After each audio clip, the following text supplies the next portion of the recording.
You know how in every disaster movie there's always that one character who ignores all the warning signs and wanders straight into danger? Well, meet Jake Murphy, 20-year-old college sophomore who signed up for an interstellar research internship because, and I quote, "It beats working at Starbucks for the summer, and my mom said I need to pad my resume."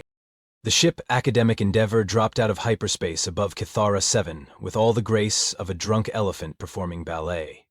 Dr. Vex Thornwick, the mission's lead xenobiologist, immediately started having what could generously be called a controlled panic attack. His forearms were frantically adjusting instruments while his secondary breathing apparatus wheezed like an asthmatic accordion. "Atmospheric readings are within acceptable parameters," he announced in that particular tone academics use when they're trying very hard not to wet themselves.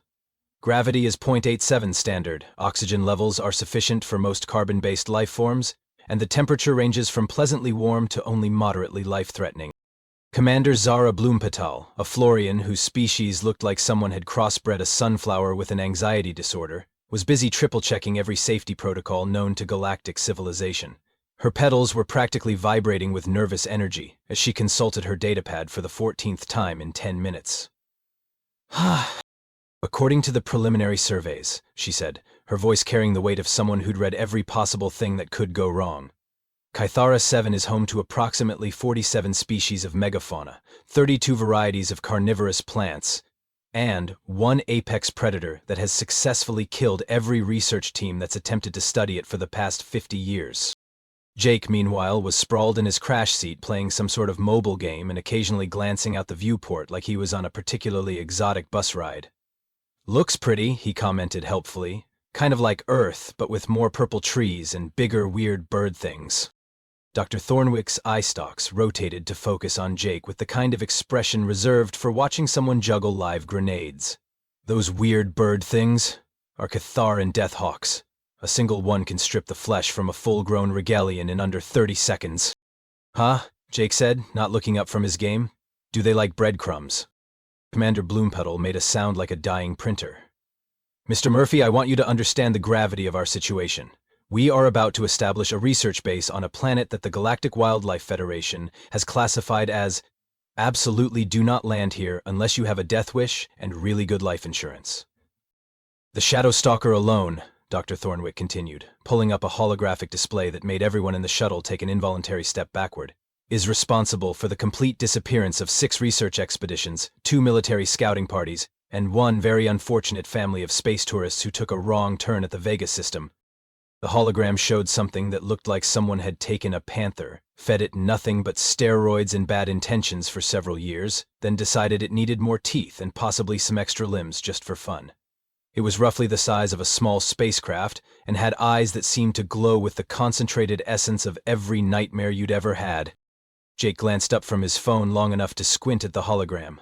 "Oh wow, it's like a really big cat. Does it purr?" The silence that followed was the kind of silence that occurs when an entire room of people simultaneously questions their life choices. "Mr. Murphy," Commander Bloempetal said slowly, "that creature has been classified as a Class A galactic threat. It possesses enhanced stealth capabilities, titanium green enforced claws, acid saliva, and what our behavioral analysts have determined to be a sadistic sense of humor. Plus," Dr. Thornwick added with the enthusiasm of someone discussing his own funeral arrangements, "it's been documented stalking prey for days, sometimes weeks, apparently just for the psychological torture aspect." Jake nodded thoughtfully. "Yeah, cats are weird like that. My roommate's cat does the same thing with his socks." And that, ladies and gentlemen, was the exact moment when Dr. Thornwick decided that maybe he should have listened to his mother and become an accountant instead. The shuttle touched down on Cathara 7's surface with a gentle bump, and Jake was already unbuckling his safety harness before the engines had finished powering down. Commander Bloempetal immediately launched into what she clearly hoped would be a comprehensive safety briefing, but Jake had already wandered over to peer out the main viewport at the alien landscape. "Remember," she called after him, "under no circumstances should anyone leave the immediate vicinity of the base camp without a full escort, complete environmental protection, and preferably a last will and testament." "Got it," Jake said cheerfully, already heading toward the exit ramp. "I'm just gonna go explore a bit, and maybe find a good spot for lunch." Dr. Thornwick and Commander Bloompetal watched in horror as Jake Murphy, armed with nothing but a backpack containing his lunch, a water bottle, and apparently an unshakable faith in the fundamental friendliness of the universe, disappeared into the alien wilderness. They gave him about 2 hours before something ate him. 72 hours later, Dr. Thornwick was stress-molting all over the research station's pristine floors, while Commander Bloompetal had organized no fewer than 17 different search and rescue protocols, none of which anyone was brave enough to actually implement. The base camp had been fortified to a degree that would make a paranoid dictator nod with approval, complete with energy shields, automated defense turrets, and enough warning systems to detect a hostile butterfly from 3 kilometers away. "We should contact Galactic Command," Commander Bloompetal said for the 15th time that morning, nervously adjusting her environmental suit. "Report the intern as missing, presumed digested." Dr. Thornwick was hunched over his instruments, trying very hard to pretend that his life's work wasn't slowly crumbling around him like a cookie in a toddler's fist. "The atmospheric scans are showing elevated stress pheromones throughout the immediate area," he muttered. "The local ecosystem is clearly in an agitated state, probably from feeding time." What they didn't know was that Jake Murphy had spent the last 3 days having what he would later describe as the best camping trip ever. He'd found a nice spot by a stream that looked remarkably similar to the one behind his childhood home. Except this one had fish that glowed blue and made pleasant humming sounds when they swam. He'd also discovered that the purple berries growing on the local trees tasted like a cross between strawberries and cotton candy, which he considered a significant improvement over earth fruit. On the morning of day 4, Jake decided it was probably time to check back in with the research team. He'd been having such a good time exploring that he'd completely forgotten other people might be worried about him. As he packed up his makeshift camp, he heard a rustling in the bushes behind him. Now, any sensible person at this point would have screamed, run, or preferably both. Jake Murphy turned around and said, "Oh, hey there, buddy." The shadow stalker emerged from the underbrush with all the menacing grace of a creature that had spent millions of years evolving to be the perfect killing machine. It was even more impressive in person than in the hologram, standing nearly 3 meters tall at the shoulder, with muscles that rippled under midnight black fur and eyes that seemed to glow with ancient malevolence. Jake looked at it thoughtfully. "You're pretty cool looking. Are you hungry? I've got some trail mix left." The shadow stalker, whose name in its own language roughly translated to "death who walks in silence and brings eternal suffering," tilted its massive head and made a sound somewhere between a purr and a growl. It had been tracking this strange, pale creature for 3 days now, waiting for the perfect moment to pounce, but the creature's behavior was unlike anything in its considerable experience. Jake reached into his backpack and pulled out a bag of trail mix, shaking it gently. "See? Nuts and raisins. My mom always says sharing food is how you make friends." The apex predator of Cathara 7, terror of the galactic scientific community, leaned forward and delicately sniffed Jake's outstretched hand. "There you go," Jake said encouragingly, scratching behind what he assumed were the creature's ears. "Good kitty." And that was how Jake Murphy became the first human in galactic history to domesticate a Class A planetary threat, using nothing but basic politeness and convenience store snacks. When Jake walked into the research camp 40 minutes later, with his new friend padding along beside him like the world's most terrifying golden retriever, the reaction was immediate and spectacular. Commander Bloompetal's scream could probably be heard from orbit. Dr. Thornwick fainted so hard he hit the floor in 3 separate places, and every alarm in the base camp started going off at once. "Hey guys," Jake called cheerfully over the chaos. "This is Mr. Whiskers. He's really friendly once you get to know him." Mr. Whiskers, who had never been called anything other than various combinations of "oh God" and "we're all going to die," sat politely next to Jake and began grooming his front paws with the casual air of someone attending a particularly boring committee meeting. Commander Bloompetal, who had reflexively drawn her emergency plasma pistol, stood frozen in a combat stance while making small, whimpering sounds. Dr. Thornwick, meanwhile, had regained consciousness just long enough to take one look at the scene and promptly faint again. "Is he okay?" Jake asked, gesturing toward the unconscious xenobiologist. "He seems kinda stressed out." Mr. Whiskers looked over at Dr. Thornwick with what could generously be interpreted as concern, then back at Jake with an expression that clearly said, "Your friends are weird, but I like you, so I'll tolerate them." "Maybe we should get him some water," Jake continued, completely oblivious to the fact that he had just casually solved what the galactic scientific community had classified as an unsolvable problem. "Do you think he'd like some trail mix, too? Mr. Whiskers really seems to enjoy the cashews." By hour 6 of what Dr. Thornwick would later refer to in his therapy sessions as the day reality broke, the xenobiologist had consumed approximately his own body weight in anxiety medication, and was seriously considering a career change to something less stressful, like defusing black hole bombs or marriage counseling for sentient gas clouds. "This is impossible," he kept muttering while frantically updating his research notes. 47 years of xenobiological study, 14 published papers on apex predator behavior, 3 galactic awards for outstanding contributions to the field of dangerous fauna research, and this human child just walked up to it and offered it nuts. Commander Bloompetal had given up trying to update safety protocols after her computer crashed from trying to process a scenario titled, "What to Do When Your Intern Adopts the Thing That's Supposed to Eat Everyone." She was currently standing in the corner, making the kind of high-pitched humming sound that Florians produce when their worldview has been shattered beyond repair. Jake, meanwhile, had spent the morning teaching Mr. Whiskers to play fetch using a stick he'd found, which would have been adorable if not for the fact that Mr. Whiskers kept bringing back entire tree trunks in his mouth. The Shadow Stalker seemed to be having the time of his life, which was probably the first time in recorded galactic history that those particular words had been used in that order. "Good boy," Jake said, patting Mr. Whiskers on his massive flank. "You're really getting the hang of this. Maybe we should try Frisbee next." By noon, Jake had managed to collect what he cheerfully called the gang. There was Mr. Whiskers, obviously, but he'd also befriended a family of Kitharan acid spitters that he was using as a sprinkler system for the camp's makeshift garden. The acid spitters, whose saliva could dissolve titanium, were apparently excellent at watering plants and seemed to enjoy having someone appreciate their talents for something other than horrific death. "Meet Squirty, Splashy, and Bob," Jake introduced them to the cowering research team. "They're really helpful once you explain what you need. Turns out their acid is perfectly pH balanced for most plant life." Dr. Thornwick watched in fascination and horror as Bob the acid spitter carefully watered a row of tomato plants that Jake had somehow convinced to grow in alien soil. "This is completely contrary to every documented behavior pattern," he whispered. "Acid spitters are supposed to be territorial, aggressive, and utterly hostile to other life forms." "They're just misunderstood," Jake said, scratching Squirty behind what might have been ears. "Nobody ever asked them what they wanted to do with their lives. Turns out, they're really into gardening." But Jake wasn't done. Oh no. Jake was just getting started. By the end of the week, he had somehow acquired a pair of venomous vine serpents that he was using as jump ropes. The vine serpents, whose bite could paralyze a Regelian war beast, seemed absolutely delighted to finally have a purpose that involved playful exercise rather than lurking in trees waiting to ruin someone's day. "The key," Jake explained to Dr. Thornwick, who was frantically taking notes while maintaining what he hoped was a safe distance, "is just asking them nicely. Like everyone always assumes they want to hurt people, but maybe they're just bored."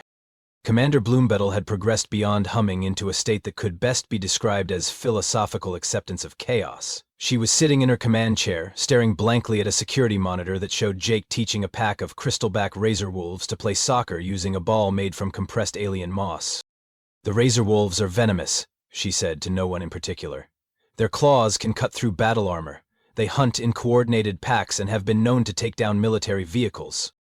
On the monitor, one of the razor wolves scored a goal and immediately ran over to Jake for congratulations and what appeared to be a belly rub. "They just wanted someone to appreciate their teamwork." Jake's voice drifted over the comm system. "Look how well they passed the ball to each other. It's like they were born to play sports." Dr. Thornwick had moved beyond note-taking into what he called aggressive hypothesis revision. His entire understanding of xenobiology was being rewritten in real time by a 20-year-old human who apparently approached interspecies relations the same way most people approached adopting stray cats. "The pheromone readings," he muttered, staring at his instruments. "The stress indicators in the local ecosystem. They're dropping. Everything is becoming less aggressive, more social. It's like the entire planetary ecosystem is calming down." He paused, a terrible realization dawning on him. "Commander," he said slowly, "I think we need to contact Galactic Research Command. Not for a rescue mission, for a complete revision of our understanding of hostile alien ecosystems." Commander Bloompetal looked at him with the expression of someone who had given up trying to understand the universe. "You mean to tell them that our intern has accidentally solved the greatest xenobiological puzzle of the last century using snack food and positive reinforcement?" "That," Dr. Thornwick said, watching Jake teach Mr. Whiskers to sit and stay, "is exactly what I mean." Outside, Jake was completely oblivious to the fact that he was single-handedly revolutionizing galactic science. He was too busy trying to figure out if the local equivalent of squirrels would be interested in learning tricks for peanuts. The emergency transmission to Galactic Research Command went about as well as you'd expect when you have to explain that your intern has accidentally created a petting zoo out of the galaxy's most feared death world. Dr. Thornwick spent 20 minutes trying to convince High Command that no, this wasn't some sort of elaborate practical joke, and yes, he really was watching a Class A apex predator roll over for belly rubs while a human college student baby-talked at it. Henry. Admiral Krex Boltfist materialized in the communication chamber with all the diplomatic subtlety of a small tactical nuke. The Krexonian military leader stood nearly 4 meters tall, had shoulders that looked like they'd been carved from a mountain, and possessed the kind of voice that suggested he gargled gravel for fun. His species had evolved from apex predators themselves, which meant he was approximately the last person in the galaxy you'd want to meet in a dark alley, or a well-lit alley, or really any alley at all. Command has reviewed your reports, Admiral Boltfist announced, his voice carrying the weight of someone who considered diplomatic solutions a sign of weakness. The possibility of weaponizing these creatures is of extreme strategic interest to the Galactic Defense Coalition. Commander Bloompetal, who had finally achieved some semblance of mental stability after accepting that the universe no longer made sense, immediately began hyperventilating again. Sir, with all due respect, I'm not sure that's advisable. The situation here is highly unusual and potentially unstable. Unstable? Admiral Boltfist's laugh sounded like an avalanche, with anger management issues. Soldier, if your intern has found a way to control apex predators, then we've just discovered the ultimate bioweapon delivery system. Imagine entire squadrons of shadow stalkers, perfectly trained and combat-ready. What Admiral Boltfist didn't realize was that at that exact moment Jake was teaching Mr. Whiskers the finer points of playing dead. The massive creature, whose species had never encountered the concept of theatrical performance, was approaching the lesson with the same dedication he might have once applied to stalking prey. Okay, Mr. Whiskers. When I point my finger at you like this and say bang, you fall over and pretend to be dead. Then when I say good boy, you can get back up for treats. Mr. Whiskers tilted his enormous head thoughtfully, processing this new information. The concept of pretending to be dead for entertainment purposes was so foreign to his evolutionary programming that his brain needed a moment to reboot. But Jake had been nothing but kind to him, and kindness was apparently a universal language that transcended species barriers. Bang, Jake said, pointing his finger. Mr. Whiskers immediately flopped over onto his side with such dramatic flair that he could have won an Oscar.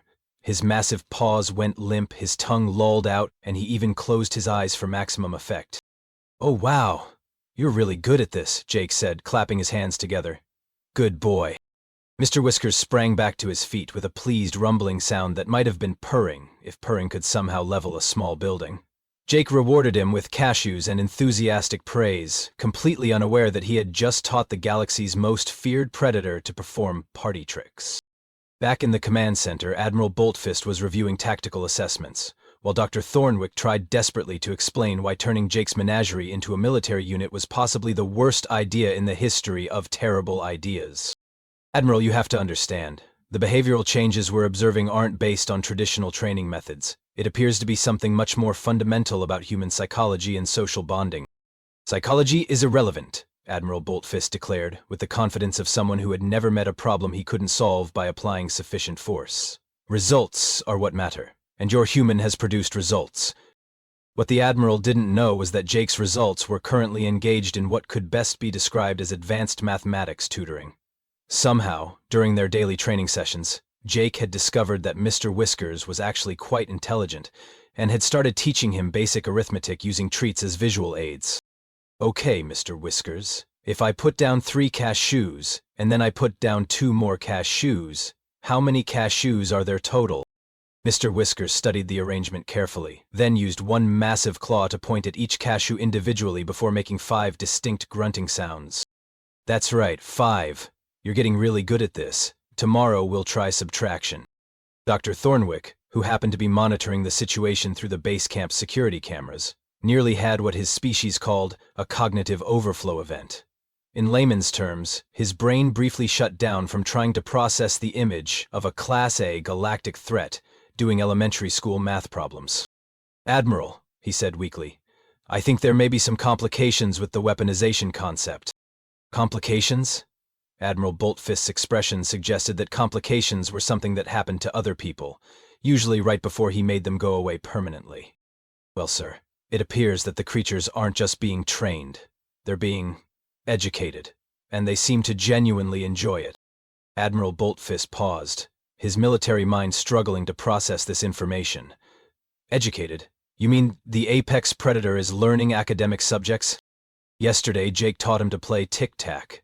Mr. Whiskers won 3 games out of 5. The silence that followed was the kind of silence that occurs when a career military officer realizes that his understanding of warfare might need some significant updates. Admiral Boltfist stared at the security monitor, watching Jake high-five a creature that could have single-handedly conquered a small planet, and began to suspect that this assignment was going to be more complicated than anyone had anticipated. "Commander Bloompetal," he said finally, his voice carrying a note of something that might have been uncertainty if Admiral Boltfist were the type of person who experienced uncertainty, which he absolutely wasn't. "I think we need to observe this situation more closely before making any strategic decisions." "Observe, sir?" "Yes. Extensive observation, from a safe distance, with multiple escape routes prepared." And that was how the Galactic Defense Coalition's most decorated military commander found himself hiding behind a reinforced bunker, watching a human college student teach advanced problem-solving skills to the universe's most efficient killing machine, while quietly questioning every decision that had led him to this point in his career. Dr. Thornwick's breakthrough came on day 12, right around the time Jake was teaching Mr. Whiskers the concept of sharing by having him distribute treats to the other creatures. The xenobiologist had been running analysis after analysis, trying to understand what made humans so uniquely suited for interspecies bonding, when the answer hit him with all the subtlety of a freight train carrying obvious conclusions. "It's not what humans do," he announced to the assembled research team, his forearms gesticulating wildly as his excitement overcame his usual scientific composure. "It's what humans don't do." Commander Bloompetal looked up from her paperwork, which currently consisted of 17 different incident reports, all titled, "Intern befriends another supposedly deadly creature." "Could you be more specific, Doctor?" "Every other species in the galaxy approaches first contact with either aggression, fear, or calculated caution," Dr. Thornwick explained, pulling up holographic displays of various failed first contact scenarios. "We study, we analyze, we prepare for every possible threat. But humans? Humans just walk up and say hello." Admiral Boltfist, who had been observing from what he stubbornly insisted was a tactical observation position, and definitely not hiding, leaned forward with interest. "You're saying their lack of proper military protocol is actually an advantage?" "I'm saying their complete absence of preconceived notions about what constitutes a threat is revolutionary," Dr. Thornwick replied. "Look at our subject, Jake. He doesn't see Mr. Whiskers as a Class A apex predator. He sees him as, and I quote from his personal logs, a really big kitty who needed a friend." On cue, Jake's voice drifted over the communication system. "Okay, everyone, circle time. Mr. Whiskers is going to demonstrate proper conflict resolution using the talking stick method." The security cameras showed Jake sitting cross-legged in a clearing, surrounded by creatures that collective represented enough firepower to level a small city. Mr. Whiskers was carefully holding a stick in his mouth while Squirty the acid spitter waited patiently for his turn to express his feelings about territorial boundaries. "This is impossible," Admiral Boltfist muttered, watching a razor wolf raise its paw to volunteer for the next sharing exercise. "My species spent thousands of years developing complex military hierarchies and strategic thinking. How is this human achieving better results with something called circle time?" Dr. Thornwick was frantically taking notes, his scientific mind racing to document what was clearly the most significant xenobiological discovery in galactic history. "It's the fundamental difference in human social evolution," he explained. "Most species developed either as apex predators or prey animals, but humans? Humans evolved as social pack hunters who succeeded through cooperation and emotional intelligence. So when Jake approaches Mr. Whiskers," Commander Bloompetal said slowly, beginning to understand, "he's not seeing a predator to be feared or a resource to be exploited. He's seeing a potential pack member." "Exactly. And more importantly, Mr. Whiskers recognizes this. Jake's approach triggers social bonding instincts that these creatures possess but have never had the opportunity to express because every other species they encounter treats them as either threats or obstacles." Jake's voice continued in the background, now apparently mediating a dispute between 2 crystalback razor wolves about sharing space near the water source. Now, Bitey, I understand that you were there first, but Chompers has been very patient waiting for his turn. Can we maybe work out a schedule that makes everyone happy? Admiral Boltfist watched in fascination as the two supposedly vicious predators actually appeared to be considering this suggestion. Are you telling me that every failed first contact in galactic history could have been resolved by asking the hostile aliens to share nicely? Not exactly, Dr. Thornwick replied, pulling up historical records. But consider this. The Zephyrian Border War of 2387. 14 years of conflict, millions of casualties, and it all started because our diplomatic corps approached their ships in full battle formation as a show of strength. Standard procedure, Admiral Boltfist noted. But what if we'd approached them the way Jake approached Mr. Whiskers, with no preconceptions, no threatening postures, and maybe some snacks? The thought hung in the air like a revelation that nobody wanted to admit might actually make sense. Jake, meanwhile, was completely oblivious to the fact that he was revolutionizing galactic diplomacy. He had moved on to teaching his menagerie basic etiquette, which apparently included lessons on not accidentally dissolving other people's belongings when excited. Remember, Bob, he was saying to the acid spitter, when someone says something nice to you, you can show appreciation by wagging your tail or making happy sounds. But please, don't spit acid unless they specifically ask you to help with their gardening. Bob made a pleased gurgling sound and carefully demonstrated his new happy dance, which involved wiggling his entire body without releasing any corrosive saliva. Dr. Thornwick turned to Admiral Boltfist, with the expression of someone who had just realized that everything he thought he knew about the universe was wrong, but in a good way. Admiral, I think we need to completely reconsider our approach to interspecies relations. You're suggesting we abandon established military protocols? I'm suggesting we consider the possibility that Jake's methods might be more effective than several thousand years of galactic diplomatic tradition. Admiral Boltfist looked at the security monitor, where Jake was now teaching Mr. Whiskers how to give gentle high fives without accidentally removing someone's arm. The massive shadow stalker was approaching this lesson with the same focused attention he might once have devoted to planning an ambush, except now his goal was making sure his claws were properly retracted. High Command is not going to believe this, Admiral Boltfist said finally. Believe what? Commander Bloompetal asked. That the most significant advancement in galactic military strategy might be asking our enemies if they want to be friends and offering them trail mix. Outside, Jake had successfully organized what appeared to be the galaxy's first interspecies volleyball game, with Mr. Whiskers serving as both team captain and net. The sight of various deadly creatures working together to keep a ball in the air was either the most beautiful thing Admiral Boltfist had ever seen, or a sign that he needed to seriously reconsider his career in military strategy. Possibly both. The promotion ceremony took place 3 weeks later, in what had originally been designed as an emergency evacuation chamber, but was now serving as the galaxy's first interspecies relations training center. Jake stood at attention, or at least his version of attention, which looked remarkably similar to his normal posture of casual confidence, mixed with mild confusion about why everyone was making such a big deal about everything. By the authority vested in me by the Galactic Research Command, Admiral Boltfist announced, reading from an official document while trying very hard not to look at Mr. Whiskers, who was sitting politely in the front row wearing what appeared to be a bow tie made from alien vegetation. I hereby promote Jake Murphy from Research Intern to Director of Interspecies Relations, despite the fact that his previous experience consists entirely of 3 semesters of community college and 1 summer working at a petting zoo. Jake blinked. Wait, this is a real job? I thought you guys were just being nice because I accidentally broke your research or something. Dr. Thornwick, who had spent the previous weeks frantically rewriting every xenobiology textbook in existence, stepped forward with the enthusiasm that bordered on religious fervor. Jake, in the past month, you have single-handedly resolved more interspecies conflicts than the entire Galactic Diplomatic Corps has managed in the last century. I have? Jake looked genuinely surprised. I mostly just asked everyone to be nice to each other and shared my snacks. Exactly, Dr. Thornwick exclaimed, waving his forearms in excitement. You've revolutionized our understanding of social dynamics across species barriers. The Murphy method is already being studied by diplomatic academies throughout the galaxy.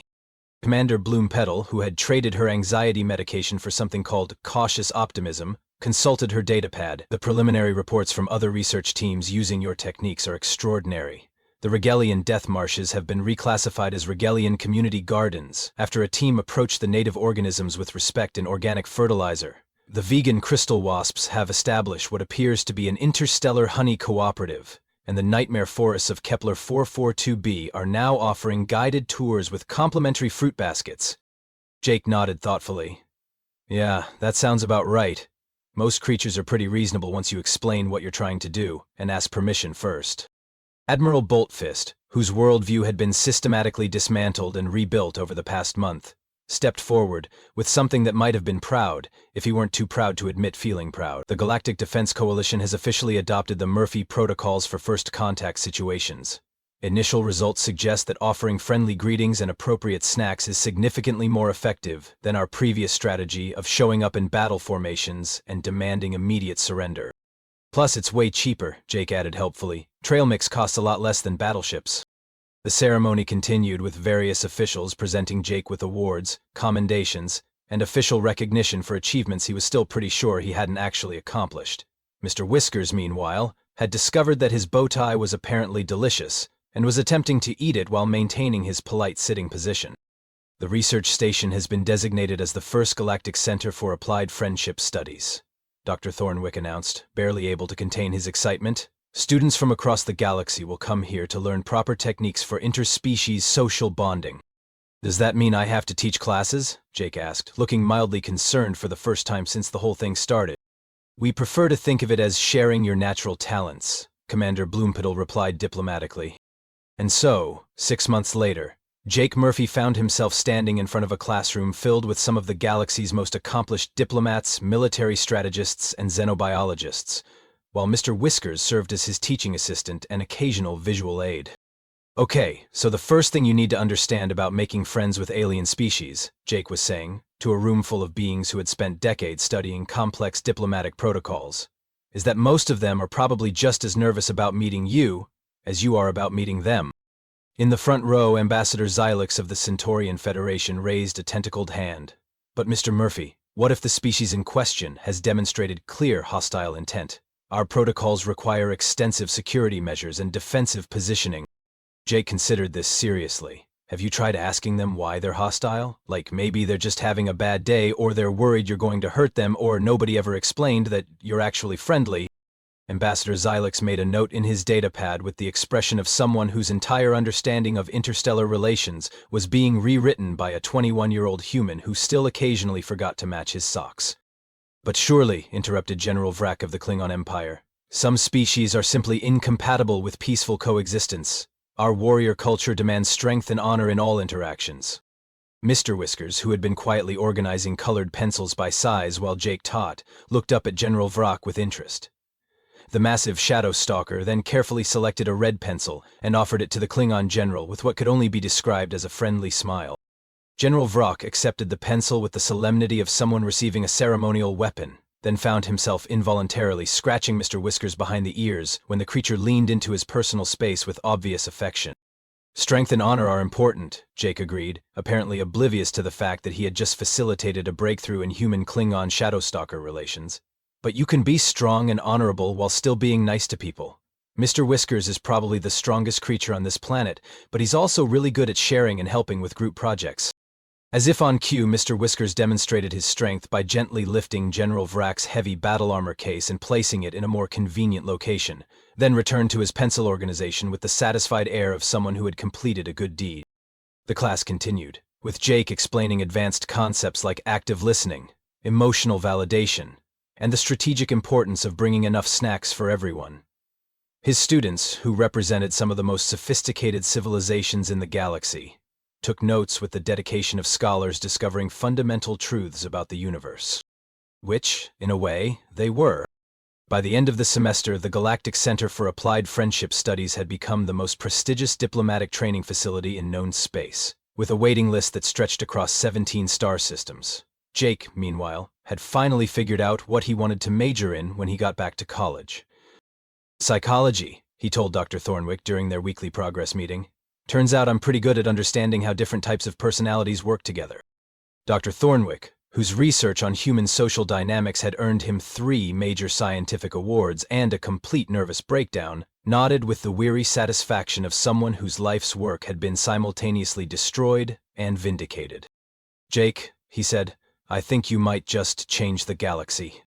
Jake shrugged, scratching Mr. Whiskers behind the ears while the massive creature purred like a contented engine. I just want everyone to get along. Plus, Mr. Whiskers has been working really hard on his dissertation about conflict resolution through recreational activities. I think he deserves an honorary degree. And that was how Jake Murphy, a college sophomore who just wanted summer credits and had brought way too much trail mix, accidentally became the galaxy's foremost expert on interspecies relations, and proved that sometimes the most complex problems have surprisingly simple solutions. The universe, as it turns out, just needed someone to ask it nicely if it wanted to be friends.